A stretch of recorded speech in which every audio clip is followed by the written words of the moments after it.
వంటి గుంటనక్కలందరూ కూడా నేను చెప్తా ఉన్నా, నేను ఇంకా మీ చిట్టా విప్పడం ప్రారంభించలేదు. ఓన్లీ టాస్ వేసిన అంతే. ఆ టాస్కే ఇంత భయపడితే ఎట్లా మీరు? ముంగటి ఇంకా టెస్ట్ మ్యాచ్ ఉంది, మామూలుగా అనుకుంటారే ఇది కథ. జస్ట్ టాసే. ఇప్పటికే గెలిచినాం ఆల్రెడీ మేము జాగ్రత్తలు. ఎందుకు భయపడుతున్నారు మీరు ఇంతగా? ఏమన్నాడు నా భర్త? మీరు అధికారంలో ఉన్న 10 ఏళ్ళలో ఎన్నడని వచ్చి మిమ్మల్ని ఒక పని అడిగినామా? మేము ఎక్కడన్నా ఎప్పుడన్నా ఒక ఫేవర్ అడిగినామా మిమ్మల్ని?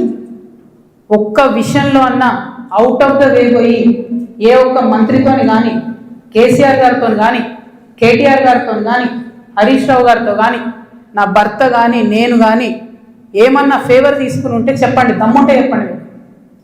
ఊరుకుంటుంటే తమాషాలు చేస్తున్నారు. మీరు వెకిలి ప్రయత్నాలు మానుకోండి. నేను మీ మీద చేసినటువంటి ఆరోపణలకు మీకు దమ్ముంటే, సిగ్గుంటే, ప్రజాస్వామ్యంలో ప్రజల మధ్యలో ఉండాలనుకుంటే జవాబు చెప్పండి. అంతేగాని నా మీద మొరిగేటటువంటి వాళ్ళందరినీ వదిలిపెట్టి ఏది పడుతుంది మాట్లాడితే నేను చూస్తూ ఊరుకుంటాను అనుకోవద్దు. నేనేం తప్పు చేయలేదు. బీఆర్ఎస్ ఉన్నటువంటి అధికారంలో ఉన్నటువంటి 10 సంవత్సరాలలో ప్రభుత్వం నుండి నేను ₹1 కూడా లాభం పొందలేదు.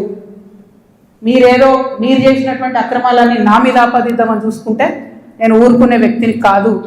నీతి నిజాయితీ నా వైపు ఉంది కాబట్టి నేను ఇలా ధైర్యంగా కుండబద్దలు కొట్టినట్టు ఎక్కడికి పోయినా మాట్లాడుతున్నా. నాకు ఎవరితో అండర్స్టాండింగ్ లేదు, ఎవరితో వ్యాపారం లేదు. నా భర్త ఎప్పుడైతే టీఆర్ఎస్ అధికారంలోకి వచ్చిందో నేను నా భర్త ఒకటే విషయం అనుకున్నాం.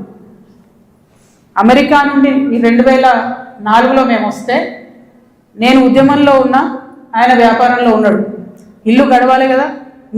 మీ లెక్క మంది మీద వాడు దోసుకోలే. నేను ఎప్పుడు మీ లెక్క నేను ఎవరిని వాడి వసూలు చేసుకొని ఉద్యమాలు నడపలేను.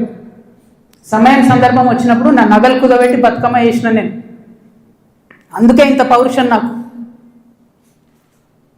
ఉద్యమంలో మీరు ఎవరెవరి దగ్గర దోసుకున్నారు, ఏ స్టూడియోల దగ్గర పోయి ధర్నాలు చేసి వాళ్ళతో కాంప్రమైజ్ అయిండ్రు, అన్నీ తెలుసు సంగతులు. చెప్పలేదు.